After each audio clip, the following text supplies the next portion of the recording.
সাধু বাবা, আমি খুব ভালো করেই বুঝতে পারছি আপনি আমাকে আমার আগের রূপে ফিরিয়ে দেওয়ার জন্য একটি উপায় পেয়েছেন। কিন্তু আপনি এখন পর্যন্ত কেন বলছেন না যে কি উপায়ে আমি আমার মনুষ্য রূপ ফিরে পেতে পারি? আমি তোকে বলতে চাই কুমার, কিন্তু আমি ভাবছি আমি যে উপায়টা জানতে পেরেছি সেই উপায়টা যে বড্ড কঠিন। আর সেই উপায় কিভাবেই বা তোমার মনুষ্য রূপ ফিরিয়ে আনা সম্ভব? আমার মনুষ্য রূপ ফিরে আনার উপায় যত বড়ই কঠিন হোক না কেন সাধু বাবা, আমাকে যে সেটা জানতেই হবে। ওদিকে রূপা বাড়িতে ফিরে যায় আর বাড়িতে ফিরেই দেখতে পায় যে তার মা লাঠি হাতে করে দাঁড়িয়ে আছে।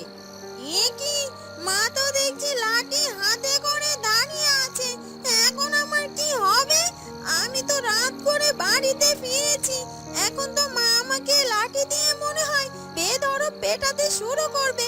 আর মা যদি একবারে লাঠি দিয়ে আমাকে মারতে শুরু করে তাহলে তো কিছুতেই থামবে না। তাহলে তাহলে এখন কি করব আমি? আর তাছাড়া বাবাকেও তো আশেপাশের কোথাও দেখছি না। বাবা থাকলে তো মায়ের মারের হাত থেকে আমাকে রক্ষা করত। যাই হোক, এখন আর কি করব? মায়ের কাছে গিয়ে বরং আমি ক্ষমা চেয়ে নেই।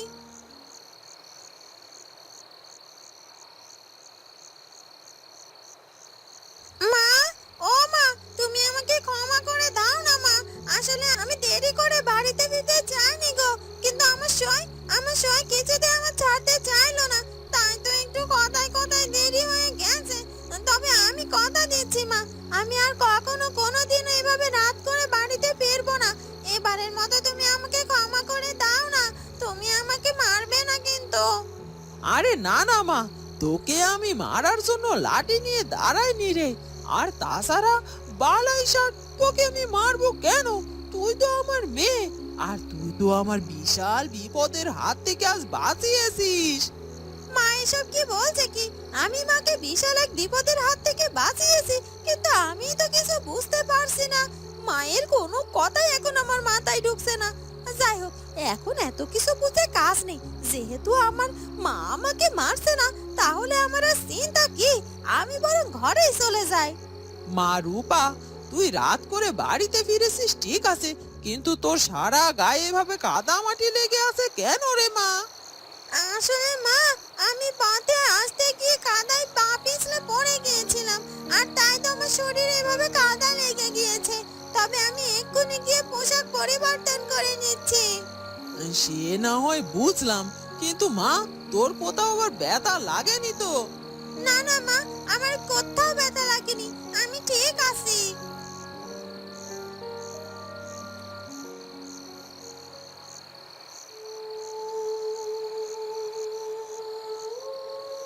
এবার এবার বুঝতে পেরেছিস তো আমি তোকে কেন বলেছিলাম যে তোকে মানুষ রূপে ফিরিয়ে আনাটা এতটা সহজ হবে না? আসলে আমারই সব দোষ। আমি না জেনে না বুঝে তোর উপর বিনা কারণে অভিশাপ দিয়ে দিয়েছি, আর তাই তুই সেই অভিশাপ বয়ে বেড়াচ্ছিস। আমাকে ক্ষমা করে দে। তুই যদি আমাকে ক্ষমা না করিস আমার যে বড্ড পাপ হবে। না না সাধু বাবা, আপনি ক্ষমা চাইবেন না আমার কাছে। আমি জানি আপনি ভুলবশত এটা করেছেন। আর তাছাড়া আপনি যখন আপনার নিজের ভুল বুঝতে পেরেছেন তখন আপনার আর কোনো পাপ নেই। আর তাছাড়া আপনি তো এটাও চেষ্টা করছেন যে আমি কি করে মানুষরূপ ফিরে পেতে পারি। কিন্তু আসলে কি, আমার ভাগ্যটাই খারাপ, তাই হয়তোবা আমার সাথে এমনটা হয়েছে। কিন্তু তারপরও তো আমি তোকে সুস্থ করার একটা উপায় পেয়েছি। এখন শুধুমাত্র এক নিষ্পাপ অষ্টাদশী নারীকে যদি আমরা খুঁজে পেতাম তাহলে তোকে আমি আবার আগের রূপে ফিরিয়ে আনতে পারতাম। সাধু বাবা, আমি খুব ভালো করেই বুঝতে পেরেছি এরকম নিষ্পাপ অষ্টাদশী নারী কোথাও খুঁজে পাওয়া সম্ভব নয়। আর তাই আমি আমার নিয়তিকে মেনে নিচ্ছি। আর আজকের পর থেকে আমি আর কষ্টও পাবো না, নিজের নিয়তিকে আমি মেনে নেব। এ কথা বলে পাখিটি উড়ে সেখান থেকে চলে যায়। তুই যতই যাই বলিস না কেন আমি ঠিক বুঝতে পারছি যে তুই সত্যি বড্ড কষ্ট পেয়েছিস। তবে আমিও প্রতিজ্ঞা করছি আমি আমার সাধ্যমতো একজন অষ্টাদশী নারীকে খুঁজে বের করার চেষ্টা করব, আর তাকে দিয়ে ওই নীল পদ্ম এনে তোর শরীরে স্পর্শ করাবো, যেন তুই আবার মনুষ্যরূপ ফিরে পেতে পারিস। কিন্তু তার জন্য আমার কিছুটা সময়ের প্রয়োজন রে বাবা, কারণ নিষ্পাপ অষ্টাদশী মেয়ে যে আমাকে খুঁজে বের করতেই হবে। এই রাঘব তো আমাকে অর্থের লোভ দেখাচ্ছে। ও বলছে ও এই রাজ্য নিজের দখলে নেবে আর আমাকে মোটা অঙ্কের অর্থ দিবে যদি আমি বলি যে রাজকুমার কোথায় আছে। কিন্তু আমি তো মহারাজের নুন খেয়েছি, আর তাই কিছুতেই মহারাজের সাথে আমি তেমন হারামি করতে পারবো না। আর তাছাড়া এই রাঘব বারবার বলছে ও যদি রাজকুমারের খবর একবার জানতে পারে তাহলে তাহলে ও রাজকুমারকে হত্যা করে ফেলবে, আর আমি চাই না রাজকুমারের কোনো ক্ষতি হোক। কি হলো কি রাজগণক, সেই তখন থেকে আমি আপনাকে বলে যাচ্ছি, কিন্তু আপনি আমার কোনো কথার উত্তর তো দিচ্ছেন না। আমি আপনাকে আবারও বলছি, বলুন কোথায় আছে, কোথায় আছে রাজকুমার, তার খোঁজ আমাকে দিন। না না, কিছুতেই না, কিছুতেই আমি আপনাকে রাজকুমারের খবর দেব না, কারণ আমি বুঝতে পেরেছি আপনার উদ্দেশ্য ভালো নয়। আর তাছাড়া আমি চাই না আপনি রাজপুত্রকে হত্যা করে মহারাজের সম্পত্তি দখল করেন। দেখুন রাঘব, আমি আপনাকে আবারও নিষেধ করছি, আপনি এরকম অন্যায় কাজ করবেন না, কারণ যে অন্যায় করে তার ধ্বংস যে অনিবার্য। আপনি আপনি কি আমাকে জ্ঞান দিতে শুরু করেছেন? শুনুন, আমি এখানে আপনার কাছে কোনো জ্ঞান নিতে আসিনি। আমি বুঝতে পেরেছি আপনি আমার কথায় রাজি হননি, কিন্তু তাতে আমার কোনো আফসোস নেই। এখন আপনি ভালোই ভালোই বলুন, রাজকুমার কোথায় আছে, ওর ঠিকানা আমাকে দিন। না না, কিছুতেই না, আমি মরে গেলে রাজকুমারের খবর আপনাকে কিছুতেই দেব না। ঠিক আছে, তাই নাকি? বেশ ভালো কথা।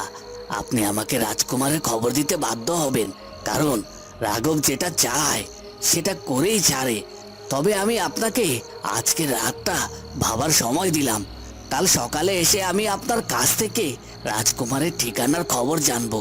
আর আপনি যদি না বলেন তাহলে কিন্তু সেটা আপনার জন্য খুব খারাপ হবে।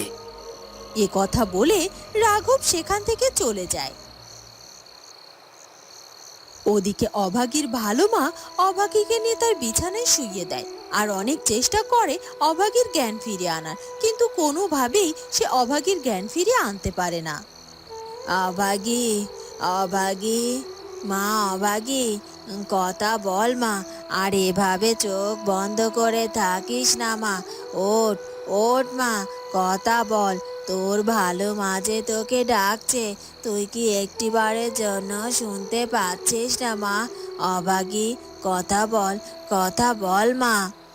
এ কি হচ্ছে? সেই তখন থেকে আমি অভাগীকে ডেকে চলেছি তো চলেছি, আর এত চেষ্টা করছি ওর জ্ঞান ফিরিয়ে আনার, কিন্তু কোনোভাবেই তো আমি ওর জ্ঞান ফিরিয়ে আনতে পারছি না। কি হয়ে গেল? মেয়েটা মেয়েটা এভাবে জ্ঞান হারিয়ে ফেললো, আর এখন পর্যন্ত ওর জ্ঞান ফিরে আসছে না। বুঝতে পেরেছি মেয়েটা নিশ্চয় তার মাকে হারিয়ে অনেক বেশি আঘাত পেয়েছে, আর সেই আঘাতও সহ্য করতে না পেরে এভাবে অচেতন হয়ে পড়েছে। কিন্তু কি করে আমি ওর এই আঘাত দূর করব, সেই সাধ্যি তো আমার নেই। তবে রামুর বউয়ের এভাবে অকাল মৃত্যুটা যে আমি কিছুতেই মেনে নিতে পারছি না। একটা সাপ কি করে রামুর স্ত্রীকে এভাবে হত্যা করে ফেললো? আর তাছাড়া ওই বুড়িমা তো এসে বলে গেল যে এদের পরিবারের উপর নাকি ওই সাপের অভিশাপ রয়েছে, আর যেহেতু সেই সাপটি রামুকে হত্যা করেছে, তারপর রামুর বউকে হত্যা করেছে, এখন এখন কি তাহলে আমার অভাগীর পালা? না না না না, সেটা কিছুতেই হতে পারে না। আমি কিছুতেই আমার অভাগীর কিছু হতে দেব না। বাবা মা নেই তো কি হয়েছে, আমি তো আছি, আমি ওর বাবা মা, আমি ওর কোনো ক্ষতি হতে দেব না। কিন্তু এখন আমি আমার অভাগীর জ্ঞান ফিরিয়ে আনবো কি করে? কারণ ওর জ্ঞান ফিরিয়ে না আসা পর্যন্ত আমি কিছুতেই নিশ্চিত হতে পারছি না। অভাগী, মা, মারে, কথা বল, একটু কথা বল আমার সাথে। হে বিধাতা, তুমি আমার অভাগীকে রক্ষা করো, ওকে সুস্থ করে দাও, তুমি ওর জ্ঞান ফিরিয়ে দাও বিধাতা।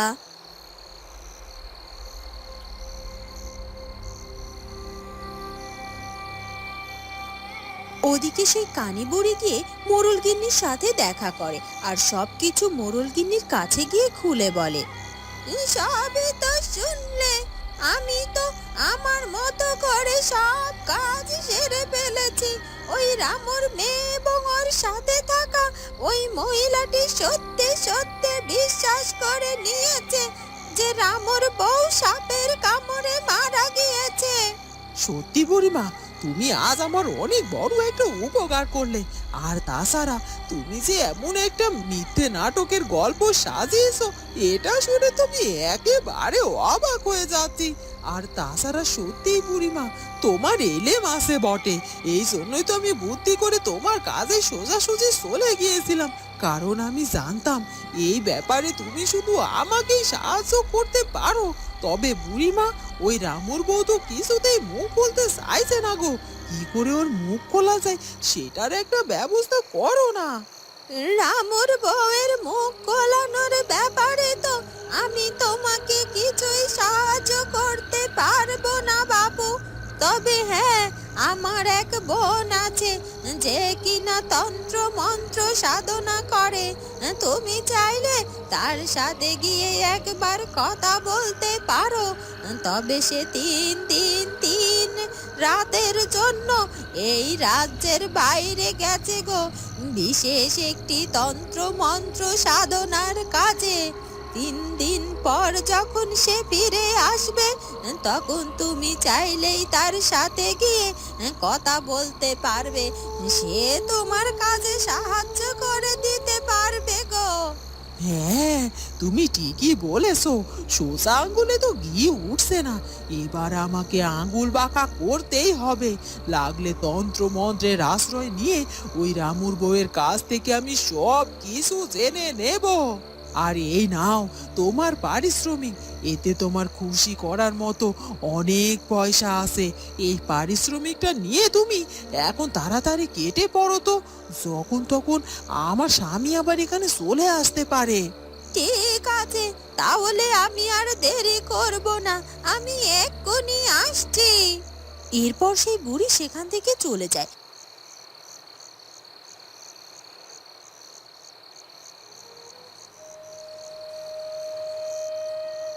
ওদিকে রাজা রাজকুমারকে হারিয়ে একেবারেই ভেঙে পড়ে। এমনকি সে রাজ্য চালানোর কাজ থেকে শুরু করে সব কিছু প্রায় বন্ধই করে ফেলে। না না, আমি যে আর সহ্য করতে পারছি না। পুত্র হারানোর শোক যে আমি আর সহ্য করতে পারছি না। আমার জলজ্যান্ত সুস্থ সবল ছেলেকে আমি এভাবে হারিয়ে ফেলতে পারি না। কি করে আমি আমার ছেলেকে ভুলে যাব? আর তাছাড়া আমি তো রানীর মুখের দিকে একটি বারের জন্য তাকাতেও পারছি না। রানী যত নিজেকে শক্ত করে বলুক না কেন যে আমাদের কুমার ফিরে আসবে, কিন্তু আমি তো জানি আমাদের কুমার ফিরে আসবে না। ওকে আমরা চিরকালের মতো হারিয়ে ফেলেছি। আমি পিতা হয়ে কি করে আমার ছেলেকে আমি ভুলে যাব? কি করে? এই কথা বলে রাজা তার সন্তানের কথা চিন্তা করে অনেক কাঁদতে থাকে। আর তখনই সেখানে রাঘব চলে আসে। ওই তো মহারাজ কান্নাকাটি করতে শুরু করে দিয়েছে। তার মানে উনি সত্যি সত্যি বিশ্বাস করে নিয়েছে যে রাজকুমার মারা গিয়েছে। তবে আমি জানি রাজকুমার মারা যায়নি, ও বেঁচে আছে। আর আমি রাজকনকের কাছ থেকে যেভাবেই হোক ওর খোঁজ বের করে ওকে হত্যা করে ফেলবো। তখন তো সত্যি সত্যি রাজকুমার মারা যাবে। আর তাছাড়া রাজকুমার নেই দেখে মহারাজ কিভাবে একাকিত্ব অনুভব করছে, এমনকি রাজ্যের কোনো কাজ পর্যন্ত করছে না। আর এটাই আমার সুযোগ। এই সুযোগে আমি মহারাজের খুব কাছাকাছি চলে যাব, তার মনের মধ্যে ঢুকে যাব, তার বিশ্বাস অর্জন করব এবং এই রাজ্য রাজত্ব সব কিছু আমি আমার হাতের মুঠোয় নিয়ে নেব। যাই, এখন গিয়ে বরং আমি রাজার সামনে দাঁড়াই। এরপর রাঘবও তাড়াতাড়ি করে রাজার কাছে যায়। এ কি মহারাজ, আপনার চোখে জল কেন? আপনি কাঁদছেন কেন? আপনি আপনি এভাবে কাঁদবেন না। আপনি এভাবে ধুকে ধুকে কাঁদবেন, এটা কি মেনে নেওয়া যায়? আর তাছাড়া আপনার একটা পুত্র চলে গেছে, তাতে কি হয়েছে? আমি তো আপনার পাশে সব সময় থাকবো। আমি তো আপনার পুত্রের মতোই, তাই না? আর তাই বলছি, আপনি এভাবে কুমারের জন্য কেঁদে কেঁদে নিজেকে অসুস্থ করবেন না। কি আর বলবো বলো বাবা, কুমারকে যে আমি কিছুতেই ভুলতে পারছি না। বারবার শুধু কুমারের কথাই মনে পড়ছে। মহারাজ, যে চলে যাবে সে চলে গিয়েছে, আর শুধু শুধু তাকে মনে করে এভাবে আপনি কষ্ট পাবেন না। এটা যে আমি মেনে নিতে পারছি না মহারাজ, কারণ আমি তো রাজপুত্রের সাথে সব সময় থাকতাম। রাজপুত্র চলে যাওয়ায় কষ্ট যে আমিও সহ্য করতে পারছি না, কিন্তু আমাদের বাঁচতে হবে মহারাজ, তাই না? আমি আমি আপনাকে অনুরোধ করছি, আপনি আর কুমারের জন্য কাঁদবেন না, আর আমাকে আপনি আপনার পুত্র মনে করবেন। আর তাছাড়া এখন পর্যন্ত রাজ্যের সব কাজ পড়ে রয়েছে। আপনি যদি আমাকে অনুমতি দেন তাহলে আমি রাজ্যের কাজ সামলাতে পারি, আর আপনি গিয়ে কিছুটা সময় বিশ্রাম করুন। হ্যাঁ রাঘব, তুমি ঠিকই বলেছ। রাজ্যের সব কাজ ফেলে রেখে দিলে তো রাজ্য চলবে না।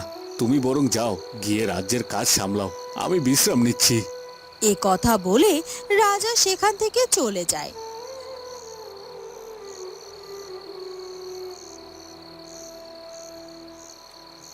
এই তো মহারাজ আজকে আমাকে রাজ্য সামলাতে বলছে, এভাবেই ঠিক আমি আস্তে আস্তে শুধু রাজ্যের কাজ কেন, এই পুরো রাজ্য, রাজ সিংহাসন সব কিছু নিজের করে নেব মহারাজ।